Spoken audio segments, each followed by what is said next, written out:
Assalamualaikum Kak Kurnia, selamat malam. Waalaikumsalam, Kak. Malam. Oke, Suaraku kedengeran, Kak? oke, jelas jelas. Sip. Oke. Suara saya terdengar jelas ya? Jelas, Kak. Oke, alhamdulillah kalau seperti itu. Suaranya jelas, teman-teman semua. Baik, mudah-mudahan penonton juga jelas suaranya dan terdengar bagus jaringannya. Oke, Kak Kurnia lagi di mana nih Kak? Sekarang ini lagi di rumah, Kak. Di Makassar atau Kak Rustam di mana? ya, di Makassar, Kak. Kalau Kak Rustam di mana? Sekarang di Makassar, lebih tepatnya di BTP. Oke. Di BTP. Dekat sih, Kak. Daya sama BTP. Oh iya di dekat di betul. Sip, sip. Oke Kak Oke. Kurnia, kita mulai saja ya live Instagram ini.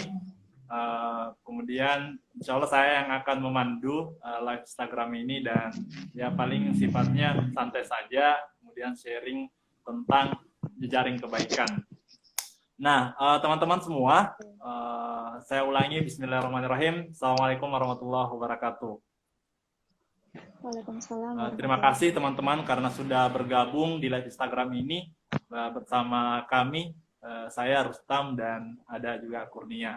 Mudah-mudahan teman-teman betah sampai di akhir dan bisa sharing bersama di kolom chat atau di kolom pertanyaan sebentar. Dan teman-teman semua, tema yang kita angkat adalah jejaring kebaikan. Nah, apa itu jejaring kebaikan? Sebentar bisa ditanyakan atau sebentar bisa disimak apa-apa poin bahasan yang ada di dalam. Nah, jika berkenan teman-teman semua bisa mengajak teman-teman Instagram tak semua untuk di-share linknya live Instagram ini supaya lebih banyak yang bisa nimbrung di malam minggu ini, di malam Ahad ini.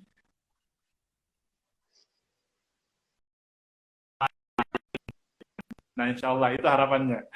Nge-freeze. Oke, Kak Kurnia, untuk awal ini Kak Kurnia boleh perkenalkan diri dulu. Kak Kurnia apa sekarang aktivitasnya apa, terus pekerjaannya mungkin atau kuliah belajar di mana atau apa begitu kan? Silakan Kak Kurnia. Oke. See you untuk kesempatan Kak Rustam. Cukup canggung diajak live Instagram sama teman karena beliau adalah senior dan mungkin pengetahuan dan pengalamannya lebih banyak daripada saya. Jadi oke, saya mau sapa teman-teman dulu ya. Mungkin halo, assalamualaikum warahmatullahi wabarakatuh. Jadi perkenalkan nama saya Kurnia. Saya fresh graduate ya, alumni lulusan baru dari UIN Alauddin Makassar dan mungkin kalau ditanya aktivitasnya saat ini, aktivitasnya ya cari aktivitas Kak. Lebih kepada mencari kesibukan mungkin ya, cari tempat belajar, cari pengalaman, ketemu orang baru itu sih. Dan kalau terkait ikatan Instagram ya Kak, secara Oh iya, online. benar. Ya Iya, iya, mungkin benar. bisa saling.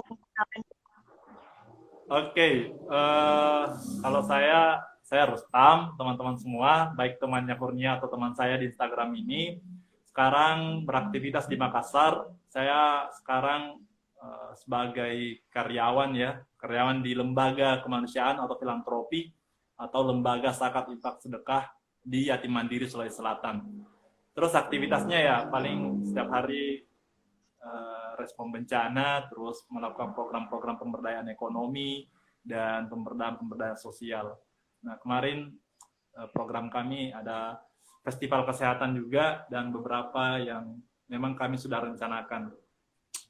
Ya, ya aktivitasnya seputar masyarakat lah, sosial pemberdayaan dan respon kebencanaan. Kalau saya ya, Kak Kurnia, seperti itu. Kak Kurnia jurusannya di UIN ya, kampusnya? Iya Kak, di UIN. Oh iya, jurusan Kak Kurnia, Jurusanku, iya. saya dari Prodi Studi Agama-Agama Kak, di Fakultas Usuluddin. Mungkin belum familiar sih untuk teman-teman mungkin jurusan studi agama-agama. Jadi memang di studi agama-agama ya belajar agama, tapi tidak untuk pindah agama ya Kak, bukan untuk meyakini agama orang lain, tapi lebih kepada mungkin menghargai agama orang lain, sekedar mengetahui bahwa oh begini loh ternyata sejarah agamanya dan begini praktik agamanya, jadi kita nggak prasangka buruk terhadap agama orang lain. Ya, lebih kepada untuk bukan untuk mencari benar dan salah atau membandingkan siapa yang lebih baik agamanya atau siapa yang lebih buruk, tapi lebih kepada kenapa mereka melakukan itu misalnya. Oke, jurusannya menarik lebih keren Kak Rustam sih, jurusannya antropologi. Iya. Kalau antropologi ya sama lah. Semua jurusan menarik lah. Jadi tergantung orangnya dijalani atau seperti apa. Tapi saya pribadi melihat perbandingan agama, berarti selama proses kuliah itu saya spesifikasinya itu mempelajari beberapa agama.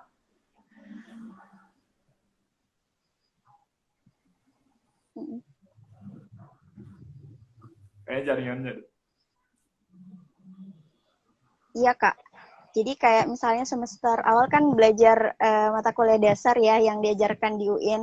Kemudian mungkin masuk semester 3 itu masuk konsentrasinya, jadi kayak ada mata kuliah Hinduisme, Buddhisme. Oh iya jaringanku. Wait Kak, aku pakai WiFi. Oh, mudah-mudahan jaringannya bagus. Halo Kak. Iya. Terdengar.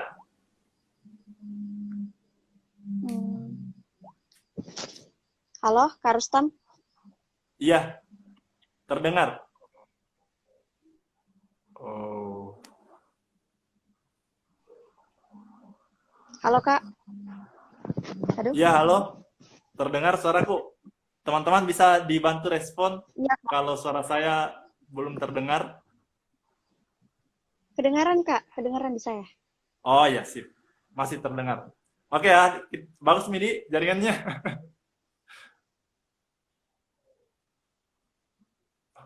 Kayaknya udah terlalu bagus.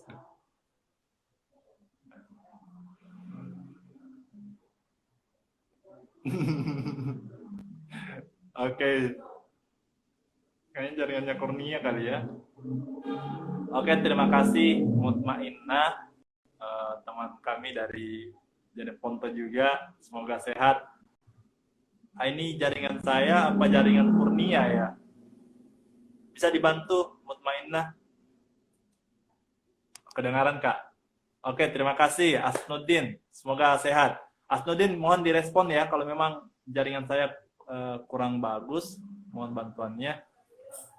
Dan kita akan ajak lagi kembali Kak Kurnia untuk join.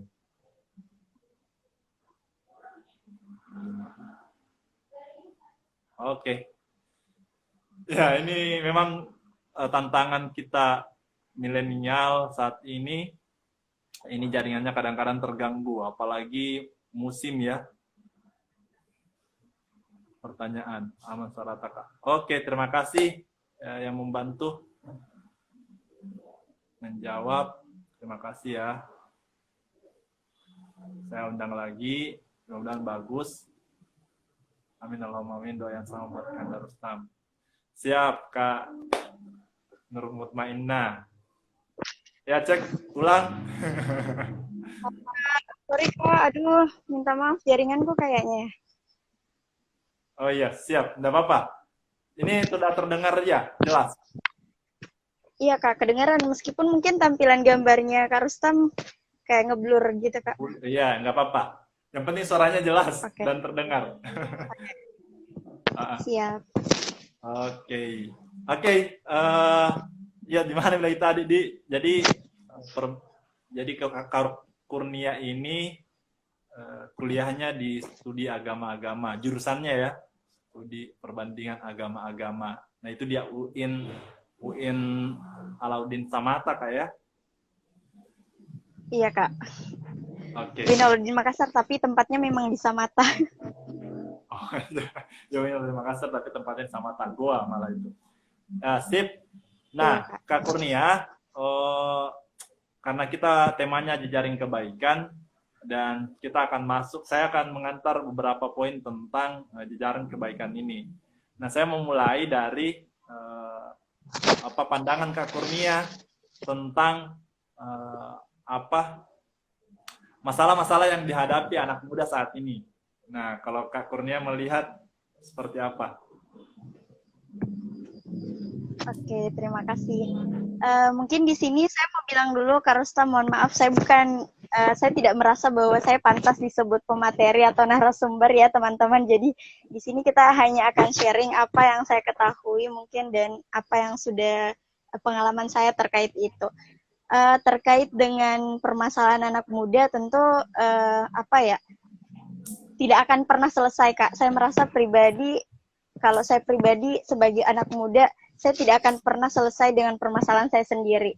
Jadi kalau sudah bicara pemuda, pasti ada aja masalahnya, ada aja problemnya. Tapi mungkin inilah tantangannya sebagai anak muda ya. Karena kalau udah tidak ada masalah dari anak muda, ya selesai. Tidak ada lagi namanya anak muda. Saya merasa seperti itu.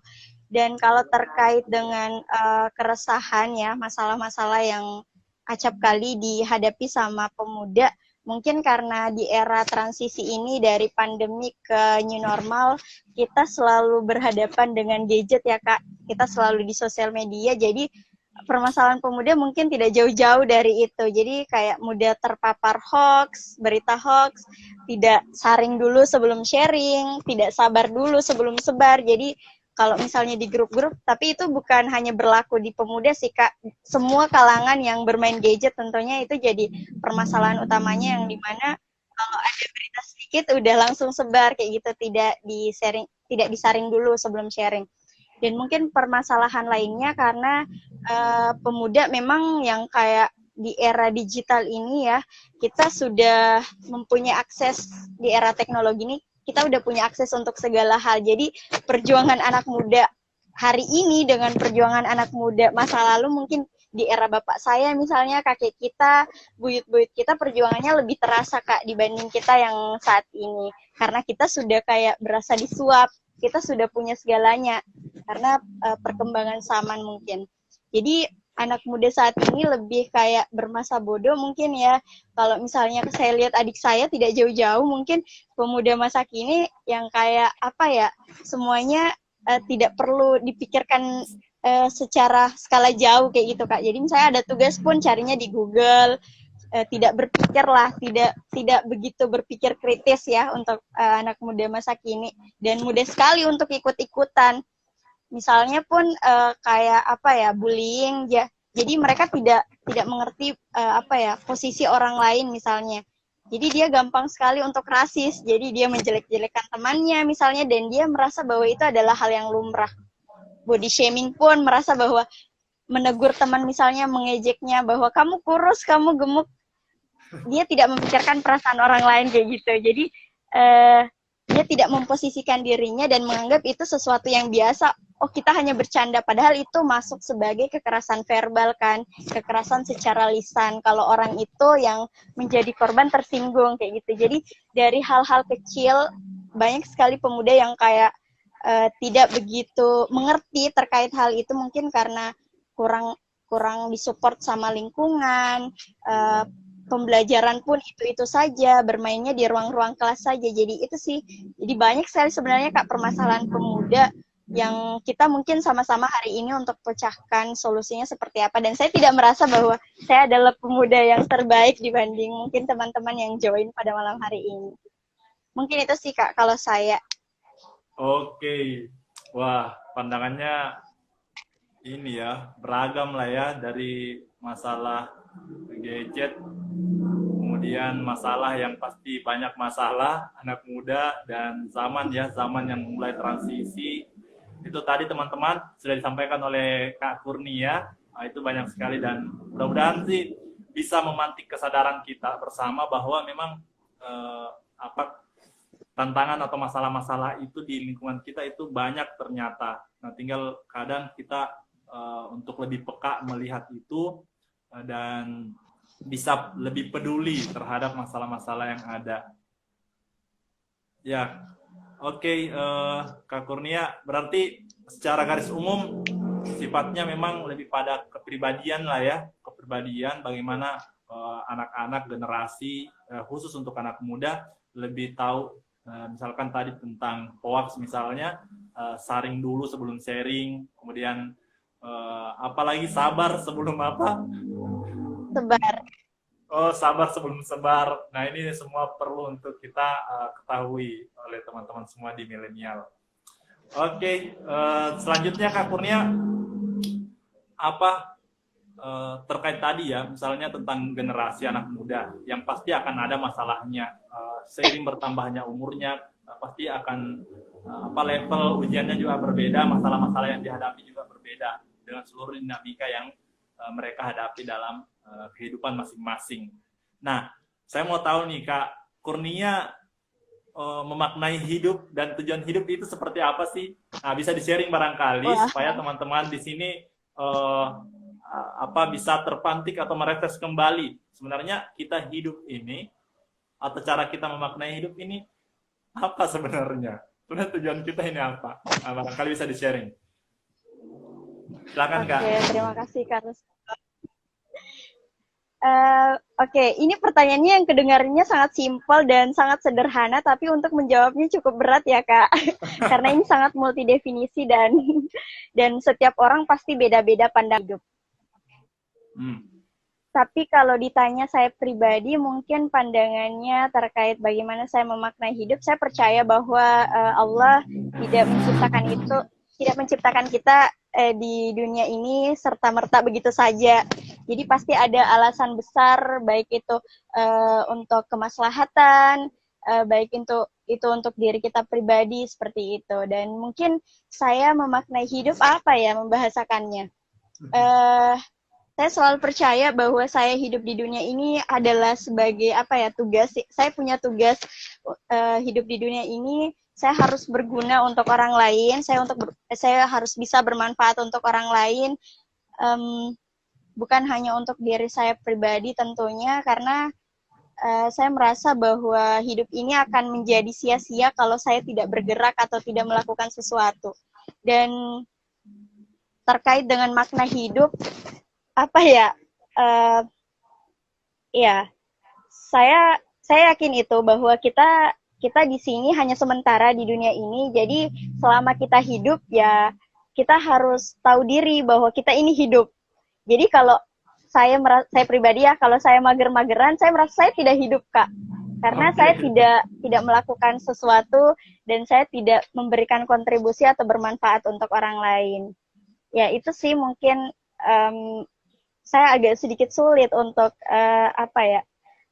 memberikan kata-kata untuk hidup itu sendiri, tapi saya percaya bahwa kita semua adalah khalifah, baik itu untuk diri kita sendiri, kita adalah pemimpin, baik itu untuk diri kita sendiri dan untuk orang lain. Jadi kita harus berguna untuk setidaknya untuk diri kita dulu, baru untuk orang lain. Dan terkait tadi hidup sebagai pemuda, saya percaya bahwa pemuda harus bergerak dan saling menggerakkan. Jadi kalau saya sekarang ada di live Instagram ini, berarti saya bergerak dan saya kita sama-sama berusaha untuk mengajak orang lain untuk hidup, kayak gitu. Jadi malam Ahad ini sedikit bermanfaat, mungkin mendengarkan celoteh saya, dan mungkin celoteh nanti dari Kak Rustam, sharing dari Kak Rustam tentunya. Ya, mungkin itu sih Kak. Kalau Kak Rustam sendiri seperti apa Kak? Ditanya balik ya. Kan di sini kita saling mendengarkan ya Kak, saling mendengarkan, saling menyampaikan. Oke. Iya, baru kali ini saya ditanya balik. Beberapa live yang saya buat itu tidak pernah. Oke, kalau saya memaknai dan tujuan hidup itu, ya pertama kita paham bersama lah ya, karena kita sebagai orang yang terlahir dari orang tua Islam, yang beragama Islam juga, dan agama kita kan memang menyampaikan bahwa tidaklah manusia ini diciptakan kecuali untuk menyembah kepada Tuhannya atau Allah Subhanahu wa taala dalam agama kita. Kemudian tadi juga sudah sempat disebutkan oleh Kak Kurnia bahwa kita ini sebagai khalifatul ardh atau pemimpin di muka bumi. Terus tujuan juga ya bermanfaat dengan orang lain. Tapi yang ketiga menurut kami ya memberikan kontribusi perbaikan di manapun kita berada. Jadi itulah hidup kita dan yang menjadi orientasi selama kita masih bernapas dan diberi kesempatan hidup oleh Tuhan Yang Maha Esa. Nah, paling Wah, luar ya biasa. sederhana begitu sih, Kak. Itu Nah, bukan hal sederhana sih, Kak. oke, siap. Oke. Hmm, tapi Kak Kurnia, jadi persoalan makna hidup dan tujuan hidup itu, ini kan tadi kita berangkat dari masalah-masalah ya. Nah, eh, beberapa teman-teman saya, beberapa lingkungan saya juga kadang sharing tentang itu. Jadi misalnya ada teman yang atau teman dekat begitu kan, ya kita dia sharing bahwa dia seolah-olah mendapat masalah, kemudian dia menganggap hidupnya ini sudah tidak layak lagi untuk dijalani, atau seolah-olah semangat hidupnya itu sudah tidak ada lagi, atau harapan hidupnya itu dia menganggapnya ini kok begini-begini amat ya hidup saya. Nah, persoalan-persoalan itu pernah tidak dilihat oleh Kak Kurnia? Oke, terima kasih, Kak. Terkait mungkin yang apa ya, dilihat secara langsung ya, Kak, mungkin yang kayak di lingkungan ada yang seperti itu, yang akhirnya merelakan hidupnya karena frustasi ya, tidak bisa ekspektasinya tidak bisa tercapai ya, seperti itu mungkin. Kalau Benar. saya pribadi mungkin belum ada, Kak. Kalau di lingkunganku yang mungkin di circleku ya, yang kayak apa, saya merasa bahwa lingkungan saya adalah lingkungan orang-orang yang positif, insya Allah. Jadi belum ada sih kalau di lingkunganku pribadi yang akhirnya merelakan mengakhiri hidupnya karena mungkin frustasi dengan keadaannya atau masalah yang sering dihadapi. Tapi banyak sekali mungkin kayak pemberitaan dan itu memang sudah saya cross check, saya periksa ya, Kak. Mungkin yang kayak contoh kecilnya ya, misalnya mahasiswa yang sedang mengerjakan skripsi misalnya, yang akhirnya karena tidak apa ya, tidak bisa mengerjakan itu atau mungkin tidak bisa berkomunikasi dengan baik dengan dosennya atau hal-hal yang lainnya, dan akhirnya mencoba untuk mengakhiri hidupnya itu beberapa saya baca, dan itu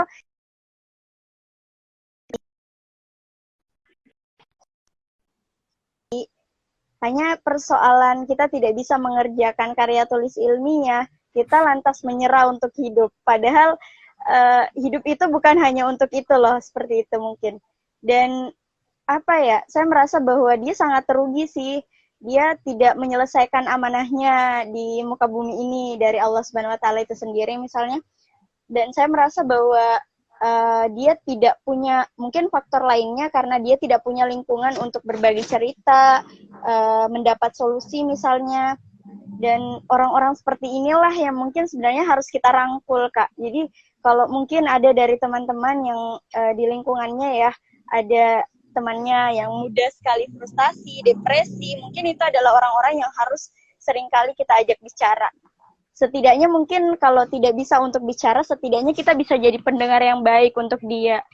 Jadi kita harus apa ya, setidaknya berperan sebagai pendengar yang baik. Ya itu sih, Kak. Dan alhamdulillahnya ya di lingkunganku belum ada sih yang kayak kasus seperti itu. Kalau mungkin di UIN yang kasus dibunuh oleh pacarnya itu ada sih, ada. Tapi itu bukan yang kayak dia yang mengakhiri hidupnya ya. Iya itu, Kak. Tapi itu Gimana kan tuh bukan pandangannya? keinginan dia ya. Saya dalam hal ini mungkin kan beberapa orang mengartikan hubungan ya seperti pacaran misalnya.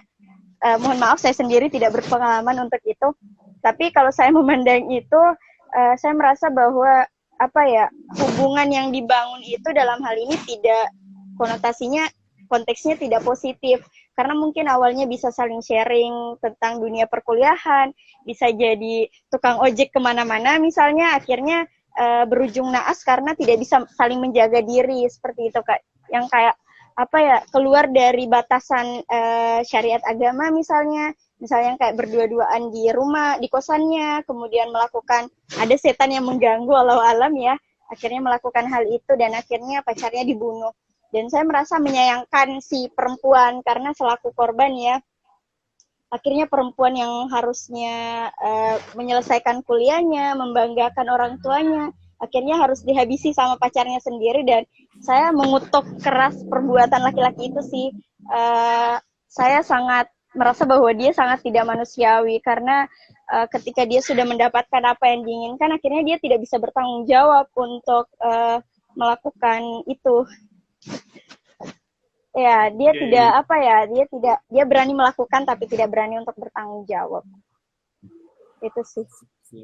Wah, banyak lah ya perspektifnya Kak Kurnia ini tentang eh, apa persoalan tadi juga dan tujuan hidup. Ya itu memang persoalan-persoalan apa ya, banyak kejadian-kejadian yang memang kadang-kadang tidak masuk di akal kita. Oh, kok bisa ya dia sampai begitu, kok berani ya, kok mau ya, apakah dia tidak menggunakan akalnya atau tidak berpikir sebelum itu, atau tidak ada keluarga yang peduli. Nah, hal semacam ini memang ya banyak terjadi di sekitar kita. Ya, dan mudah-mudahan teman-teman semua yang ikut live Instagram ini atau menonton nanti ketika kita sharing di akun Instagram kami, itu bisa terpantik dan timbul kesadaran bersama bahwa ada persoalan-persoalan yang harus kita peka terhadap masalah tersebut dan lebih peduli. Nah, insya Allah semangat itu yang akan kita bawa di jejaring kebaikan. Nah, ini kita selalu closing jejaring kebaikan ya, insya Allah. Oke, Kak Kurnia, selanjutnya nih saya mau tanya tentang tadi kan kita sudah membahas masalah, kemudian apa tujuan hidup, apa makna hidup yang dipahami, dan pasti teman-teman Instagram ini juga punya pandangan lah tentang apa sih tujuan hidupnya, apa makna hidupnya. Nah, ya pasti akan kaya. Teman-teman bisa bagi di live Instagram ini di kolom komentar ataupun di kolom pertanyaan jika ada yang ingin ditanyakan ke Kak Kurnia. Nah, Kak Kurnia pasti akan jawab. Terus apa? Nah, setiap masalah pasti ada solusinya. Nah, kita bicara solusi nih, Kak. Nah, dan solusi itu kita mulai dari konsep kebaikan. Nah, karena ini kita temanya jejaring kebaikan, nah kita mulai dari konsep kebaikan. Menurut Kak Kurnia, kebaikan itu apa sih sebetulnya?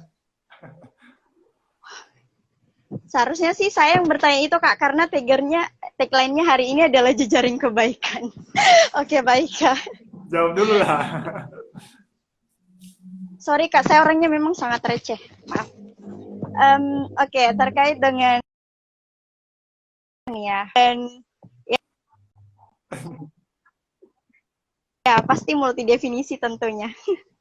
Dan mungkin kalau ditanya terkait pandangan saya terkait dengan kebaikan, saya merasa bahwa hal sekecil apapun yang kita lakukan dan itu memberikan dampak positif itu adalah kebaikan.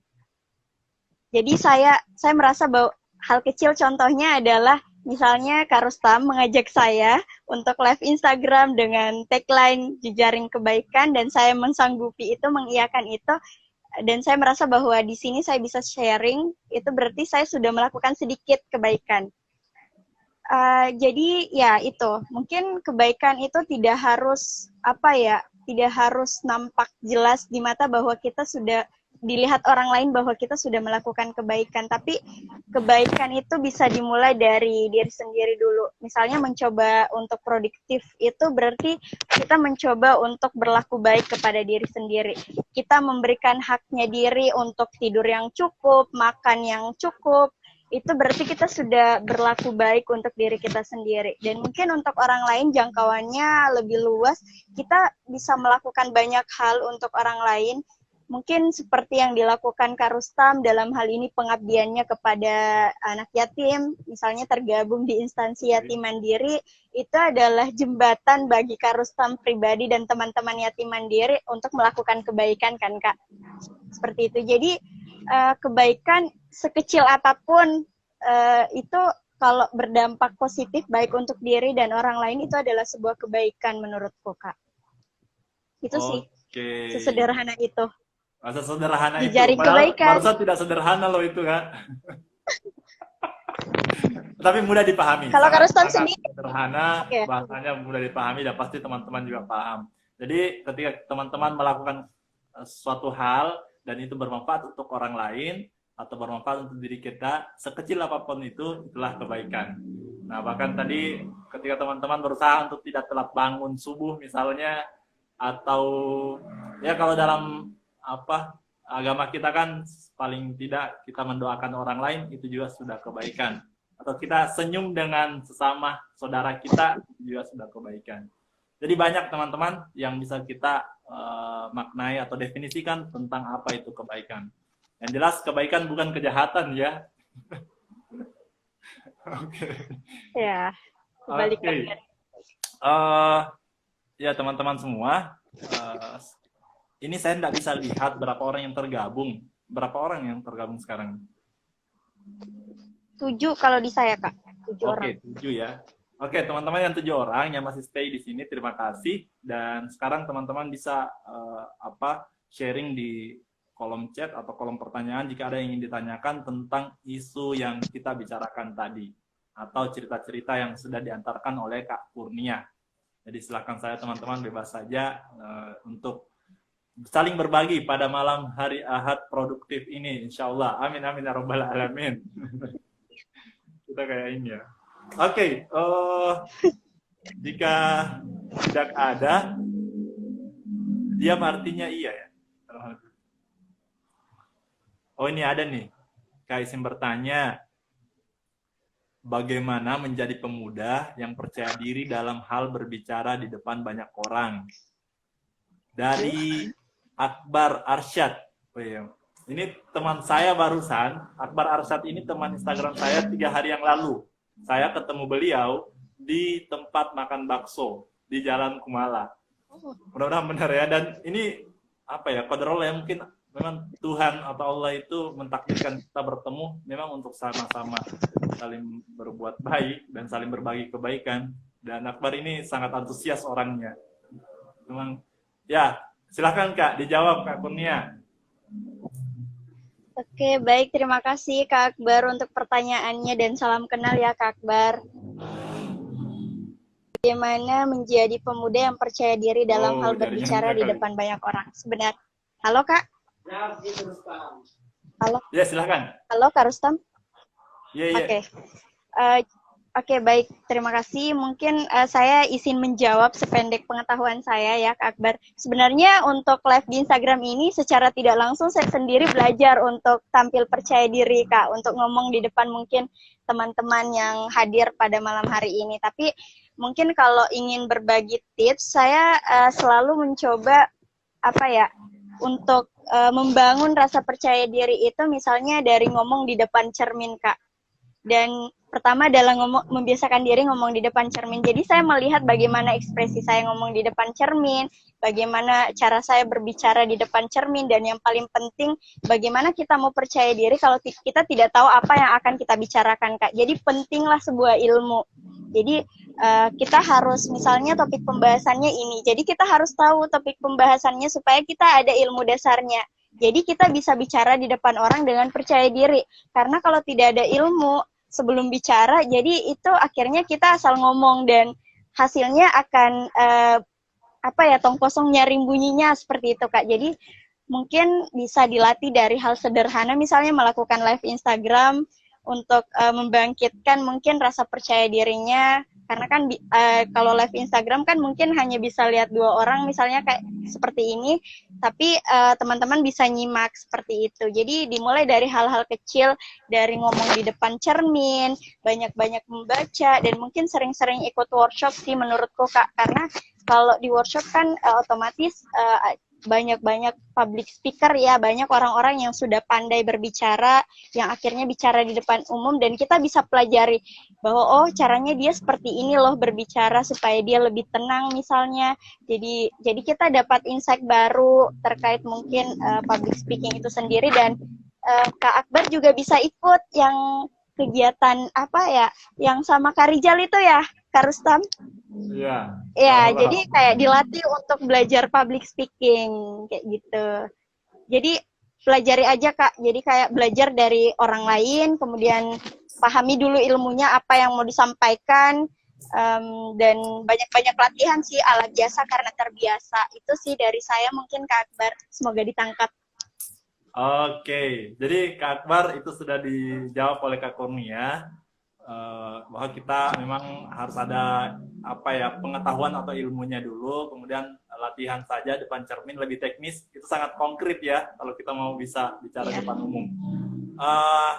Kalau saya sedikit ya menambahkan untuk jawabannya Kak Akbar. Pertama, ya biasanya kan orang tidak berani karena gugup, rasa takut yang ada dalam benaknya atau ada dalam pikirannya, atau takut dinilai dan diketawai sama orang. Nah, kadang-kadang itu yang terjadi, sehingga kita lebih memilih diam daripada bicara, atau lebih memilih untuk berani tampil di depan umum. Nah, apa kuncinya kalau saya, dan ini sangat stres sekali ya, karena beberapa hari ini saya bicara sama Kak Rizal Jamal juga, Rizal Sustam, bahwa itu dipengaruhi dari mindset atau pola pikir kita, alam bawah sadar kita, bahwa setiap persoalan seperti itu, bahwa orang merasa takut, gugup, itu semua orang mengalaminya. Cuman dia bisa mengelola rasa takutnya. Nah, pertama, mindset kita harus diubah dulu bahwa ya semua memang ada rasa gugupnya, tapi kita harus bisa mengelolanya. Nah, bagaimana caranya mengelola? Nah, caranya mengelola adalah dengan latihan. Kemudian ada teknik-teknik, memang misalkan sebelum bicara kita tarik nafas dulu, kemudian dikeluarkan, atau ditenangkan dulu debar-debarnya, atau guncang-guncang dalam hatinya. Nah, kayak gitu yang perlu kita pelajari secara teknis. Tapi yang paling penting memang mindsetnya. Jadi Akbar bisa bicara depan umum, itu pasti bisa ketika Akbar punya kemauan. Intinya seperti itu. Dan berani mencoba terus. Itu Akbar ya, mudah-mudahan kita bisa ketemu langsung Akbar, dan cerita-cerita tentang apa saja. Selanjutnya tadi ada dari Isna, mana ya tadi ini? Saya coba lihat ya. Ada Kak dari Kak Asnudin. Ini banyak ya? Ini ada 3 nih yang sudah lewat. Teman-teman bisa pertanyaannya di kolom pertanyaan ya, ada tanda pertanyaan, silakan dituliskan di situ supaya bagus saya men-sharing melihat pertanyaannya. Oke, selanjutnya mau tanya Kak, mana yang lebih didahulukan, menolong orang lain atau menolong pribadi sendiri? Oke. Berat ini pertanyaannya. Silakan Kak Kurnia. Oke, terima kasih untuk pertanyaannya Kak Asnudin. Kita di sini sharing ya Kak, tidak ada maksud untuk saling menggurui. Dan mungkin terkait pertanyaan ini sangat luas ya Kak Rustam pertanyaannya, karena tidak disertai dengan konteks contoh permasalahannya seperti itu. Jadi mungkin jawabannya akan dua, karena kan pertanyaannya yang mana harus didahulukan, menolong orang lain atau pribadi sendiri. Jadi kalau saya pribadi mungkin jawabannya akan dua.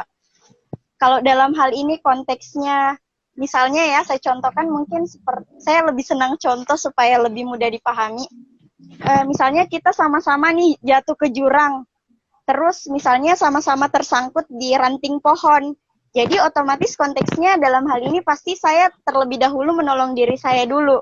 Kemudian mungkin naik untuk meminta bantuan dan minta pertolongan untuk membantu teman yang lain, orang lain, seperti itu. Jadi itu mungkin gambaran untuk yang konteks menolong diri dulu. Jadi kita lihat urgensinya kayak gitu Kak. Yang mana lebih mendesak, apakah menolong diri dulu atau menolong orang lain. Jadi kalau konteksnya misalnya contohnya tadi seperti jatuh ke jurang sama-sama tersangkut di ranting, ya otomatis kita akan menolong diri sendiri dulu. Terus naik dan minta bantuan untuk membantu teman yang lain. Kalau konteksnya mungkin membantu orang lain dulu, kemudian membantu diri, dalam hal ini mungkin contohnya misalnya seperti ini. Kak Rustam butuh bantuan misalnya, Kak Rustam motornya lagi mogok nih, terus saya ternyata saya juga misalnya baru mendapat musibah, misalnya lagi kecelakaan tapi nggak parah-parah. Jadi saya akan berusaha untuk bagaimana untuk menolong Kak Rustam yang motornya mogok, karena kan saya tidak apa-apa. Misalnya saya kecelakaan tapi saya tidak apa-apa. Jadi dalam hal ini kita sama-sama kena musibah, tapi mungkin saya bisa langsung bergerak untuk menolong Kak Rustam yang motornya mogok, karena saya tidak begitu parah, misalnya saya tidak kenapa-kenapa dari kecelakaan. Dan banyak mungkin kayak contoh-contoh permasalahan yang dimana kita secara rasional bisa menentukan bahwa kita harus menolong siapa dulu nih, diri pribadi atau orang lain. Kalau mungkin dari tingkat urgensinya lebih diprioritaskan, lebih memungkinkan untuk menolong diri sendiri, ya kita menolong diri sendiri dulu. Kalau misalnya urgensinya lebih penting untuk membantu orang lain, ya kita bantu orang lain. Jadi tergantung bagaimana konteks atau peristiwanya, masalahnya seperti itu sih. Dan saya merasa bahwa kita sama-sama punya akal, kita bisa berpikir secara rasional yang mana yang bisa kita dahulukan, apakah diri kita atau orang lain. Itu sih mungkin kalau saya, Kak. Oke, sangat komprehensif sekali dan teknisnya, contohnya itu dapat. Jadi orang jatuh, nah tolong diri dulu ya, karena kita sama-sama jatuh. Terus kalau di jalan kita dapat musibah, kemudian ada teman yang lebih membutuhkan, nah kita bisa tunda dulu, kalau tidak terlalu parah, nah bantu dulu teman tak. Nah itu mungkin analoginya ya. Jadi untuk Asnuddin itu jawabannya mudah-mudahan bisa membantu, dan pasti Asnuddin sudah punya jawaban juga dengan perspektifnya, dengan pengalamannya, dan bagaimana dia memandang konsep tolong menolong itu. Nah, insya Allah kita semua bisa saling menolong sesuai dengan kapasitas, sesuai dengan kemampuan kita masing-masing. Oke, mudah-mudahan terjawab ya Asnuddin. Selanjutnya Ewi Yasdin, Kak Ewi Yasdin, terima kasih pertanyaannya Kak. Kak, untuk menjadi lelaki sejati itu gimana ya? Oke. Oke, boleh dijawab dari perspektif Ini pertanyaan lebih dulu. kepada dari saya pikir pertanyaan ini ditujukan untuk Kak Rustam loh. Ya, boleh lah, karena Oke. bisa jawab, tapi karena Kak Kurnia dulu. Perspektifnya kan perempuan juga pasti ada. Nah, coba. Oke, perspektif perempuan. Mungkin mewakili sebagai perempuan ya Kak, bukan dalam hal ini mengeneralkan perspektif perempuan. Perspektif Kurnia lah. Jadi menjadi lelaki sejati itu gimana? Contoh lelaki sejati menurut saya adalah seperti baginda Rasulullah Muhammad SAW. Saya percaya beliau adalah hal mungkin bagaimana dia memuliakan perempuan, bagaimana dia memuliakan orang tuanya. Kita bisa bercontoh dari beliau. Tapi meskipun kita sebagai manusia biasa tentu tidak bisa seperti beliau, tapi saya merasa bahwa banyak hal-hal yang bisa kita teladani dari sosok baginda Nabi Muhammad SAW. Jadi kalau mau jadi lelaki sejati Kak, mungkin bisa baca Sirah Nabawi, bisa cari informasi terkait bagaimana keseharian Rasulullah, mungkin bisa dicontoh dari itu. Jadi itu sih mungkin dari saya Kak. Kalau dari perspektif laki-laki. Oke, itu tadi langsung disebut ya, contoh teladan terbaik adalah Rasulullah. Kalau lelaki sejati ya sederhananya, ya pertama bertanggung jawab, kemudian kata-katanya bisa dipegang, amanah, jujur.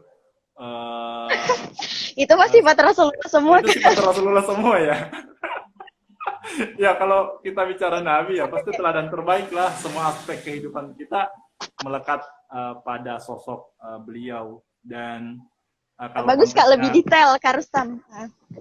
Kalau lebih detail ya, kalau sekarang misalnya lelaki sejati ya, lelaki yang bisa, kalau saya nih ya, karena ini terbatas juga, lelaki sejati itu ya sederhananya sih bertanggung jawab saja, itu saja.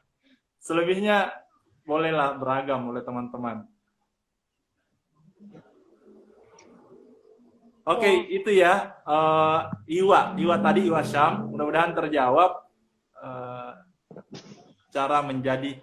Tadi pertanyaannya lelaki sejati atau cara menjadi lelaki sejati ya? Agak lupa nih. Cara menjadi lelaki sejati ya?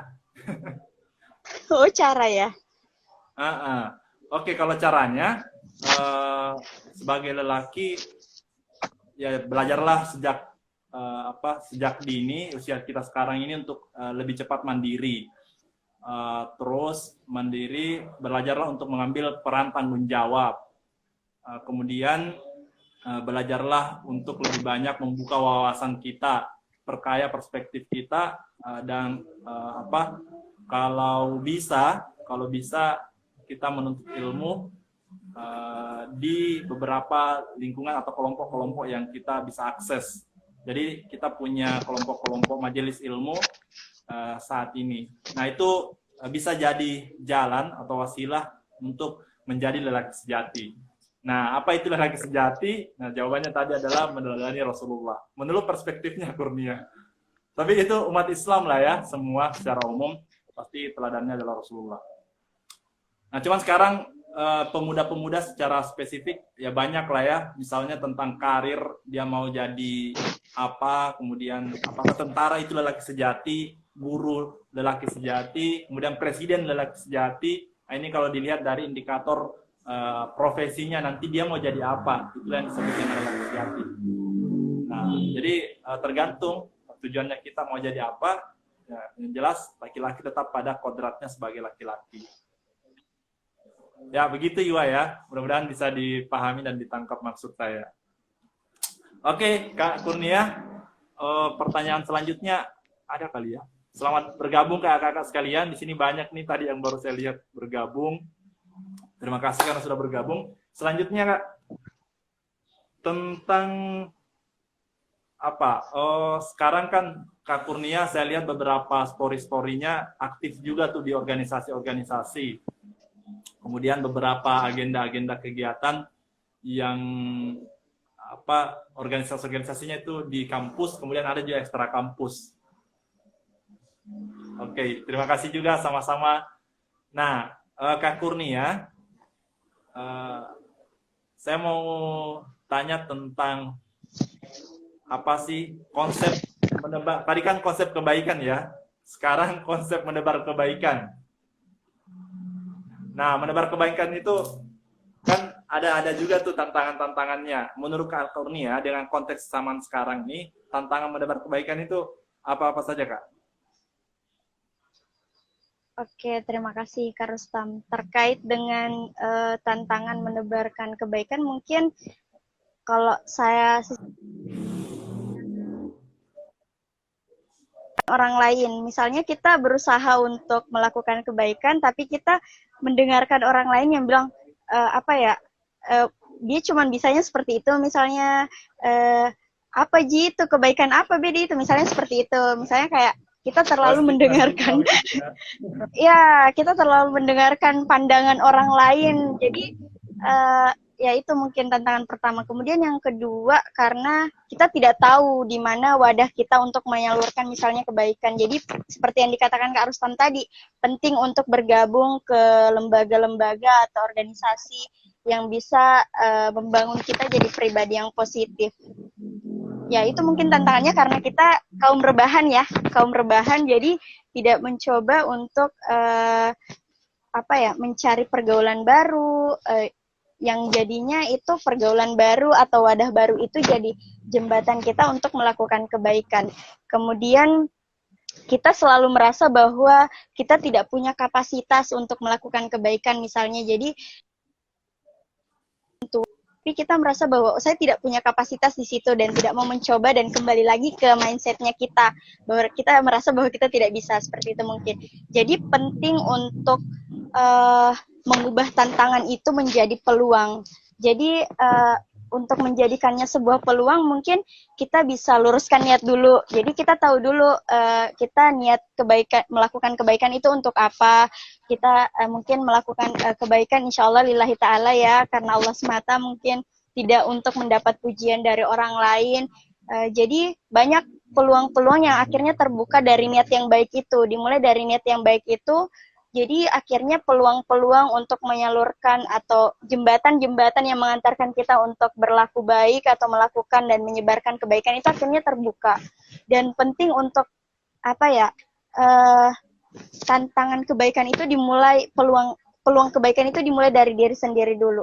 Jadi itu tadi, kita menerima diri kita bisa melakukan hal sesuatu untuk orang lain, kita sudah memperbaiki niat bahwa kita hanya melakukan ini lillahi ta'ala, tidak untuk mengharap pujian dari orang lain. Jadi kita tidak perlu mendengarkan stigma-stigma atau stereotip dari orang lain. Jadi kita betul-betul memang melakukan kebaikan itu dari atas keinginan pribadi, kesadaran pribadi, dan memang ingin bermanfaat untuk orang lain. Itu sih Kak mungkin dari tantangan menjadi peluang kalau menurutku. Oke, jadi itu teman-teman semua terkait dengan tantangan kebaikan yang dihadapi oleh anak muda saat ini. Selamat bergabung teman-teman yang baru bergabung. Ada Nandar, ada Sru Gunawan, teman kami, temannya ada FLP UI6. Selamat bergabung kakak admin, pasti temannya Kak Kurnia ini dari UI6. Oke, Kak Kurnia bicara tentang tantangan kebaikan. Kita mau tahu nih, semua teman-teman live Instagram ini, kebaikan yang Kak Kurnia ingin lakukan ke depan. Apa-apa saja tuh? Kalau terkait kebaikan, saya merasa bahwa saya masih perlu belajar untuk melakukan kebaikan. Jadi saya butuh ilmunya dulu, mungkin ya. Dan saya merasa bahwa saya tidak berekspektasi akan melakukan kebaikan yang wow, luar biasa, dan akhirnya diliput oleh banyak orang. Tidak, saya mungkin lebih kepada kebaikan yang dimulai dari sekitar saya dulu.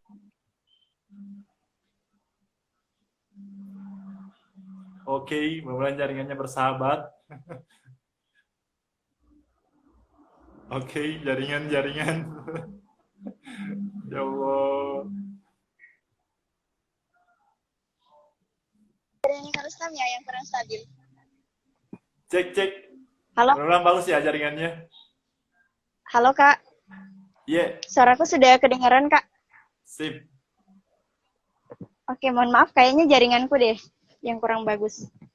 Bisa jadi juga jaringan saya. Tapi lanjut Niki. Oke.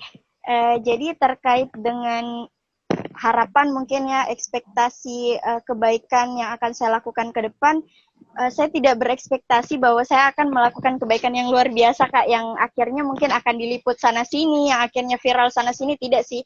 Saya merasa bahwa saya penting masih untuk belajar menjadi orang baik dan menyebarkan kebaikan itu untuk orang lain. Jadi mungkin lebih kepada hari ini, detik ini, besok dan nanti saya mau kebaikan itu dimulai dari lingkungan sekitar saya dulu. Bagaimana saya bisa melakukan kebaikan untuk orang-orang yang saya cintai, misalnya untuk keluarga, untuk teman-teman. Jadi saya setidaknya bisa bermanfaat untuk lingkungan sekitar saya dulu, dan mungkin nanti jangkauannya akan lebih besar. Dan saya berharap bahwa saya sebagai orang Makassar yang akan kembali mungkin membantu untuk membesarkan Makassar. Tapi bukan dalam hal ini dalam ranah politik ya Kak. Saya sangat awam dan saya sangat mencoba untuk menghindari itu karena pertanggungjawabannya sangat besar tentunya. Mungkin dalam konteks lain saya bisa melakukan kebaikan untuk tanah kelahiran saya, seperti itu sih Kak mungkin. Oke. Ya sederhana tapi dalam. Kebaikan mulai dari diri sendiri, kemudian besok, hari ini, detik ini juga kita coba untuk melakukan atau merencanakan kebaikan-kebaikan. Teman-teman pasti punya rencana kebaikan semuanya, dan mudah-mudahan kita semua tetap bersemangat untuk rencana kebaikan itu dan bisa direalisasikan ke dalam hidup kita, lingkungan kita, keluarga kita, dan semua orang-orang yang terhubung dengan kita semuanya.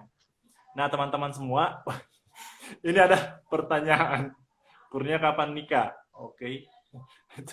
Itu kayaknya privasi banget ya. Nanti bisa di DM saja langsung oleh Kak Wira. Ini temannya pasti kan. Halo Wira. Jadi Wira ini teman sekelas kok Kak. Iya, ini temannya. Jadi wajar lah pertanyaannya ya. Iya. Oke. Semangat ya. Mau dijawab atau tidak? Ampun. Oke. Baik teman-teman semua. Ini tidak terasa waktunya berlalu begitu saja karena dengan sharing tak. Dan ya ini sangat random dan sangat kulit-kulitnya saja teman-teman. Dan karena memang live Instagram seperti ini terbatas. Kita sebagai kontak langsung dengan teman-teman yang tergabung. Dan hanya mendengarkan pun kalau ada yang ngechat di kolom komentar dan pertanyaan itu juga terbatas sifatnya, sehingga tidak ada feedback langsung ke teman-teman sebagai penonton. Dan tentu saja ini pengantar untuk kita terhubung di dunia nyata. Jadi karena saya juga tinggal di Makassar, Kak Kurnia tinggal di Makassar, insya Allah dengan semangat jejaring kebaikan ini kita akan buatkan wadahnya. Nah, berbicara tentang tantangan menebar kebaikan juga, jejaring kebaikan ini insya Allah akan kita gerakkan di sosial media, khususnya di Instagram, dalam rangka membesarkan niat-niat baik kita bersama. Nah, apa itu teknisnya, ide-idenya, itu lahir dari teman-teman nantinya insya Allah kalau kami sudah rilis poin tentang jejaring kebaikan ini. Nah, sebelum ditutup, teman-teman jujur ya, ini belum ada diskusi secara personal saya dengan Kurnia tentang jejaring kebaikan itu sebenarnya apa sih maknanya atau apa tujuannya. Nah, kita tanya nih Kak Kurnia, apa yang dipahami sama jejaring kebaikan itu apa Kak Kurnia? Mantap deh. Kak Tia, silakan. Terkait dengan jejaring kebaikan, memang betul ya yang disampaikan Kak Rustam bahwa kita tidak mengkomunikasikan dalam hal pemaknaan tagline ini atau tagar ini. Jadi Kak Rustam langsung menginfokan bahwa akan live Instagram dengan tagline jejaring kebaikan, dan saya sendiri juga yang tidak bertanya bahwa apa sebenarnya maksud dari Kak Rustam. Tapi kalau saya memaknainya, mungkin jejaring kebaikan itu adalah kebaikan yang kebaikan yang dilakukan secara kontinu, secara berlanjut terus-menerus, dan itu dilakukan jangkauannya lebih luas. Jadi kayak jejaring, kita berjejaring untuk sama-sama melakukan kebaikan.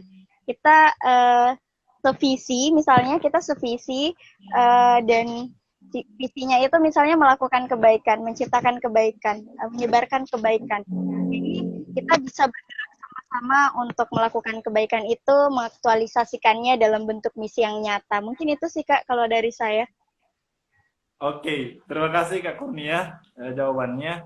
Jadi teman-teman, insya Allah jejaring kebaikan ini sebagaimana disampaikan tadi, supaya lebih kebaikan-kebaikan itu bisa terhubung satu sama lain, atau potensi-potensi kebaikan kita bersama itu bisa kita hubungkan dan kita bisa eksekusi bersama-sama. Nah, mudah-mudahan dengan tagar ini atau gerakan bersama ini itu bisa menjangkau teman-teman yang ada di Instagram, karena saya jujur merasa follower saya yang angkanya 2000 itu tidak begitu nyata angkanya bahwa itu benar-benar 2000 sebelum saya terhubung langsung di dunia nyata atau berkomunikasi ya, paling tidak DM.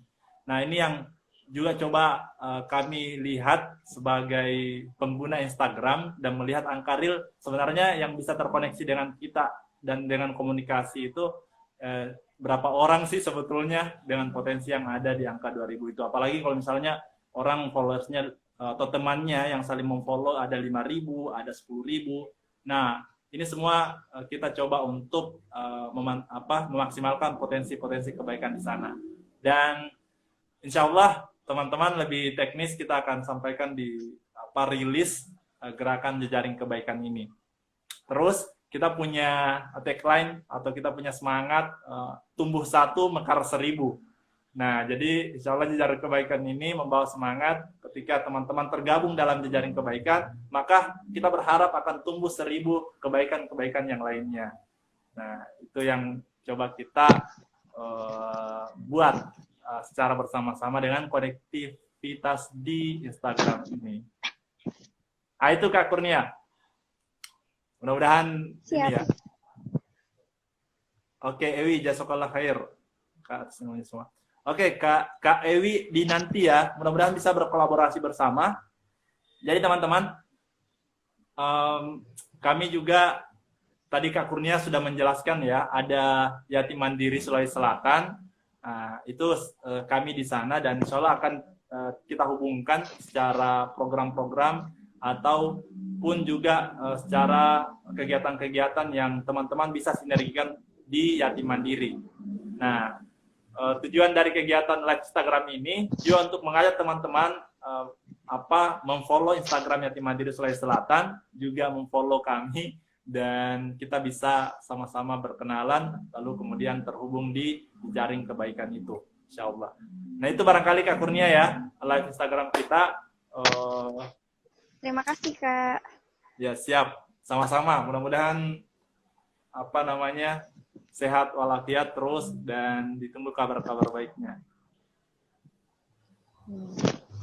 Oke, sebelum ditutup, silahkan Kak Kurnia disampaikan close statement atau pesan-pesan untuk teman-teman yang ada di Instagram ini, silahkan.